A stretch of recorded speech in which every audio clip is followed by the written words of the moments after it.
Hey guys, welcome back to a brand new episode of Look Who's Talking Podcast, a platform created for your voice to be heard while having hard conversations intended to spread love, encourage healing, and embrace vulnerability. I am your host, Onicia, and thank you guys so much for tuning in. Do me a favor, like, comment, share, and subscribe if you are already not a subscriber, okay? Make sure you do that for me. I pray that this past week has been a good week for you. I pray that your upcoming week it will be a greater week for you within this upcoming week. So yeah, I know I done finally got back into my podcasting gig. I watched the episode last time. I don't know what was to the left of me, y'all, but when I was watching the episode, I noticed for some reason I kept looking to the left. And I asked Drake, I just asked her, I'm like, what was to the left of me? Do you remember? Because I don't know what it was. But this is my main camera. And so I'm gonna remember to look at this camera because I don't know what I was looking at over there. So you guys know I'm big on transparency. I'm big on being real, and I let you guys in on a lot of things, certain things. My very first episode was with my sisters, and we had kind of talked about like our childhood growing up, how we kind of handled certain situations, how we overcame um some trials and tribulations in our childhood and things like that. So today I wanted to kind of be a little more vulnerable with you guys. I know, like I said, I know we talked about like our upbringing and our childhood, but I don't think I never really went in like depth with you guys about our childhood. And so this week I was really like going back and forth because I was like, what do I want to talk about on the podcast? I kept going back and forth with talking about like forgiveness. Then I wanted to talk about relationships in regards to like from a friend aspect. I wanted to talk about aspect. I said it right. I said it right, huh? I was, y'all. I'm from down south, so we a little country. So I be having to make sure I be pronouncing and saying these words right because y'all be liking to cancel people and y'all like to eat people up for mispronouncing words. So anyway, like I was just going back and forth with a lot of things because I didn't really know what it was that I wanted to talk about. And I typically go and I would like ask my sisters, I'd be like, what y'all think if I talk about this? Or what y'all think if I talk about that? Or like, give me some ideas to talk about. And so yesterday we went to we're visiting a church, and yesterday they had a women's fellowship, and it talked about it was called Triumphant Tuesdays. It's just where women gather and they pretty much worship God. And so we were heading there. On the way, when we were heading there, if you're from Baton Rouge, if you're getting off the interstate on Airline, not going Prairieville way, but coming back towards like the Glen Oaks area and all of that, if you're getting off the interstate right there, you're passing up like the celebration station, I'm sorry, all of the little hotels, car lots, and things like that. And we was in a car and we was just talking, and we were on our way to Triumphant Tuesday at the church, and we passed by what used to be a hotel. I think it's apartments now. And when we were passing by, I think it's apartments. It's right outside of the celebration station. I think they turned no, I'm sorry, we wasn't right there. We were coming up Courses, turning on Airline, and it's like right across from the Costco. It's some new apartments they put there, and we were passing by them, and I had looked at them, and I had asked my sisters, I said, y'all remember when we used to stay right there? And it was like, huh? I say, them apartments right there, y'all remember when they used to be a hotel, and we literally stayed right there. And so we was just talking, and we was just saying, like, yeah, we remembered those times when we lived in that hotel, and we kind of got on just we just started reflecting about how good God is, and how God has just been so kind to us in life, because our upbringing and a lot of the things that we went through and we suffered through, sometimes people don't come out on the other side. They don't come out on the victorious side. Like a lot of times when life take a toll on people, it really do take a toll on people, and it turns for the worse. And we was just giving God thanks that he kept our mind, that like he kept us in perfect peace, because our childhood struggle was so hard. And so we was just reflecting. And so growing up, my parents had 6 kids, and with their 6 kids, they did the best that they can. Like they did what they were working jobs and things like that, but financially they did the best that they can do. But we definitely ran into like a rough patch in our childhood. And at that time I had to maybe be like 12, 13. My sister Kiara probably had to be like 14. We were like young. And so when we passed up those apartments, we were saying, yeah, I remember, we lived in that hotel. Dad was doing carpet in the hotel. And so he was basically working for us to get free rooms at the hotel because at the time my parents were having it hard. Like, yeah, they were working. My dad was like a carpenter. You guys pretty much know that business is up and down, odd jobs and things like that. So we were working there and we passed up that hotel and we had got to the Celebration Station. And when we passed up Celebration Station, if you know, there's 2 hotels, 3. It's 3. Yeah, it's 3 hotels on the side of the Celebration Station. And so my sister was like, yeah, I remember we used to stay at that one. We stayed there and we stayed there. And we were like, yeah, it was literally like me and my sister that's before me. I call her my twin. Everybody know. She's not my twin, y'all, but I call her my twin. So me and her, we literally spent our entire middle school. We were living in a hotel. It was me, my mom, my dad, and my sister. Of course, my other siblings, they had kind of got older. They had started to kind of live with other family members. But because me and Kiara was the youngest ones, we always wanted to be with mom and dad. And so at the time when my parents were struggling, my siblings were old enough to work and they were working.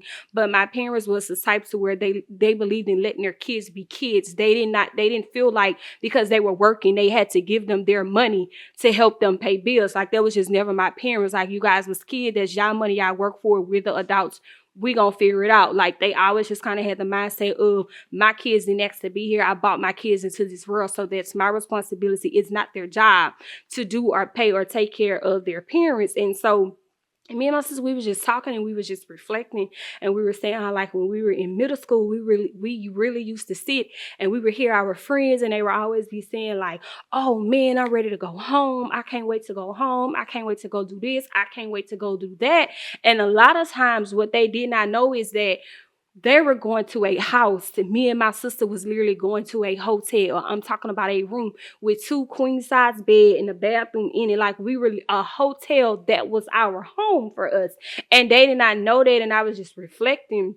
And we was just reflecting on a lot of times when you see people, just because they look like they got it all together, you don't know what it is that they're going through. You don't know what it is that they're struggling with. That's why it is imperative that you always be kind to people, because you don't know what you say or what you do to them could be the very thing that can tip them over. Like me and my sisters, yeah, we were little girls and we went to school. And yeah, like we dealt with like catty drama and stuff like that.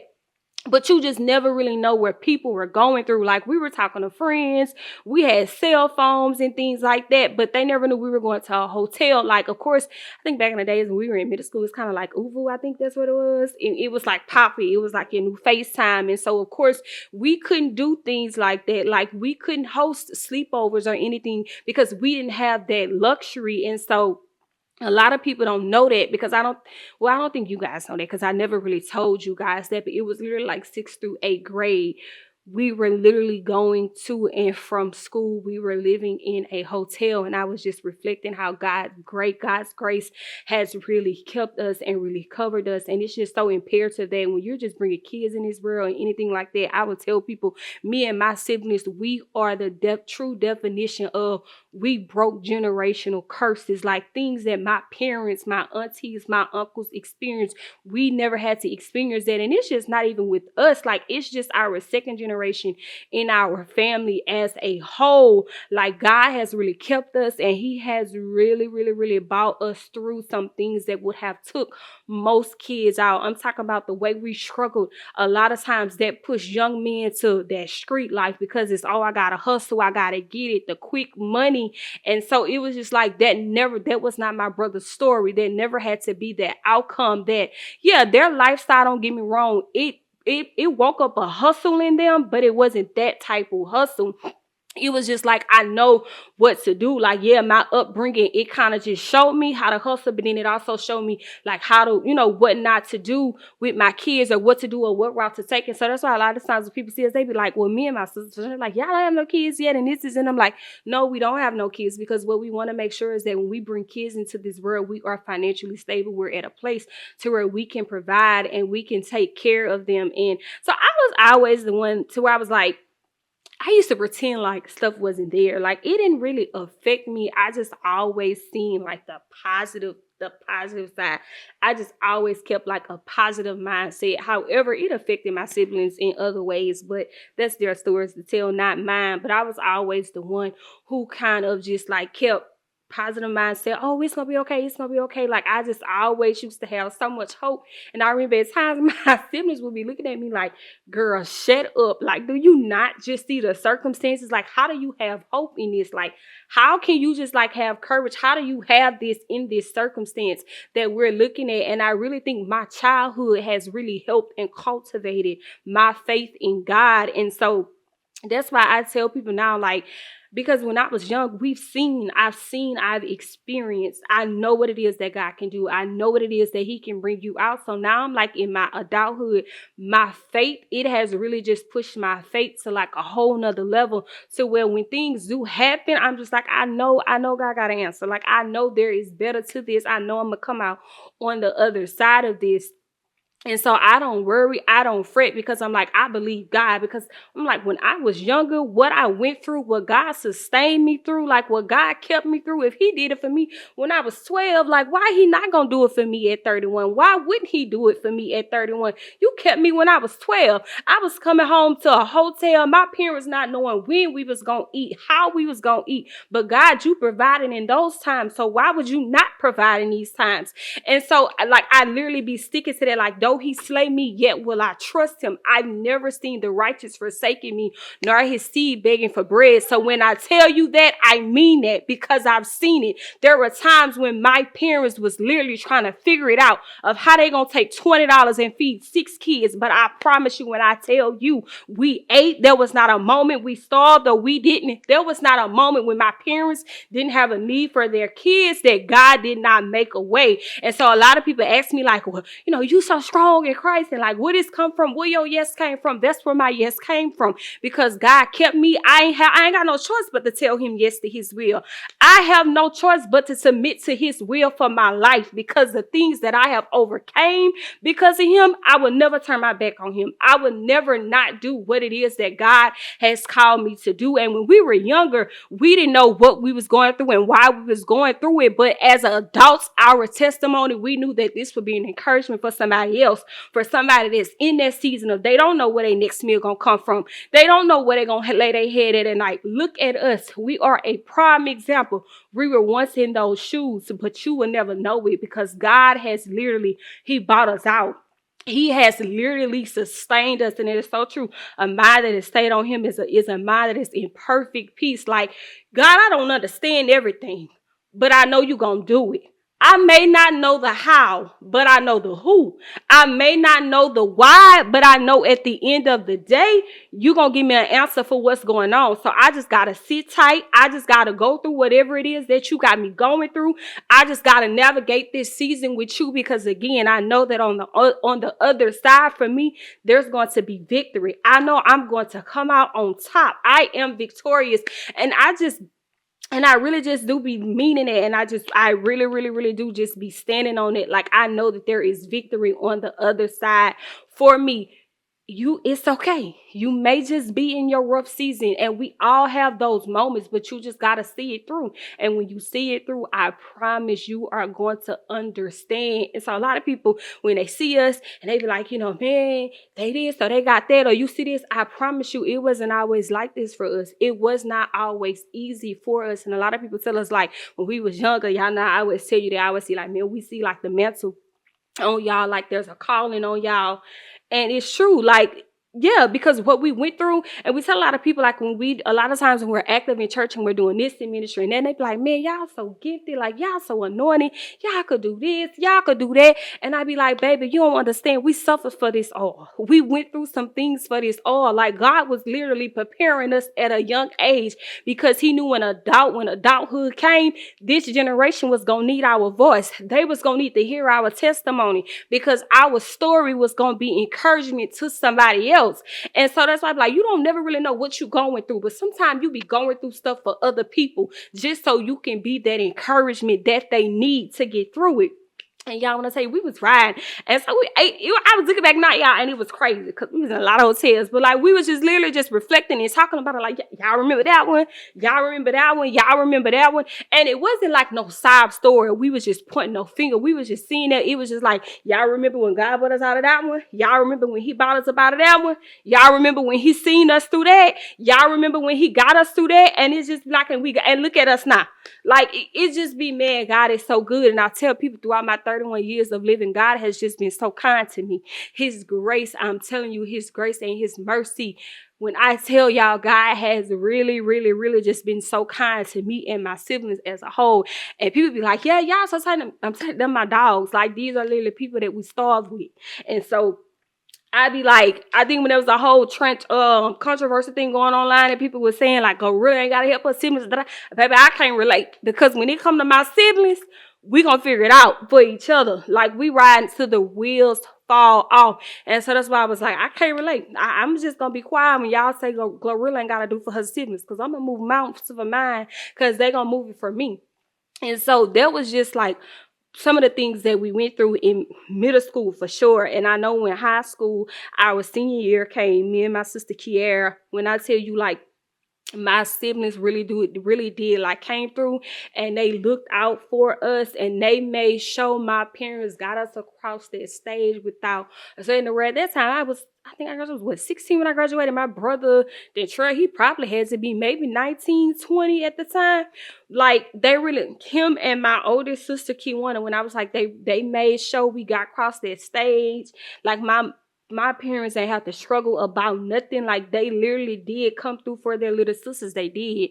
And so one day it's my hope and my plan to literally get all of my siblings on a podcast just so you guys could hear things from their perspective in regards to our struggle. Again, I know I was like transparent with you guys and I be telling y'all some stuff, but again, I don't think I never really got like that vulnerable and that open with you guys in regards to like what were some of the things that we came through. But I kid you not, when you see me and my siblings, like we are a prime example of you see the glory, but you don't know the story. You just see the ending, but you didn't know our beginning. That is a true stand that when they say the ending of a thing is better than the beginning, like when you would have seen you, like y'all just don't understand. So that's why when we be in church and y'all see us with our hands lifted up, praising and shout, speaking in songs, we got a reason to, because God has really kept us and He has really bought us out and He's still keeping us. He is still keeping us. So a lot of times when y'all be wondering, like, why I'm so headstrong in church and where my yes came from, that's where it came from, because my childhood prepared me for this. So that's why when it comes to God, all things God. You ain't gonna never catch me lacking when it comes to Him, because when I tell y'all that man has been so kind to us, He's faithful. He has literally been faithful to us in every season of our life. He has literally been faithful to us. And I pray that whatever season you are in, your hurting season, broken season, your season of shame, whatever it is, just know that God is faithful. And in due season, you shall reap if you faint not. So you just got to hold on. Sometimes all it takes is just a little faith. I promise you, your faith, your little faith gonna take you a long way. You just got to believe and trust God, and you got to know that in the midst of it all, I'm telling you, God got you. You just know that He got you. Anyway, Thank you guys so much for tuning into another episode of Look Who's Talking Podcast. Remember, a platform created for your voice, my voice, our voice to be heard while navigating hard conversations intended to spread love, encourage healing, embrace vulnerability, and bring you just a little closer to God. Just stick with me, and I promise I'm going to get you there. So we will see you guys again next week, Monday at 12 noon with a brand new episode. Mwah.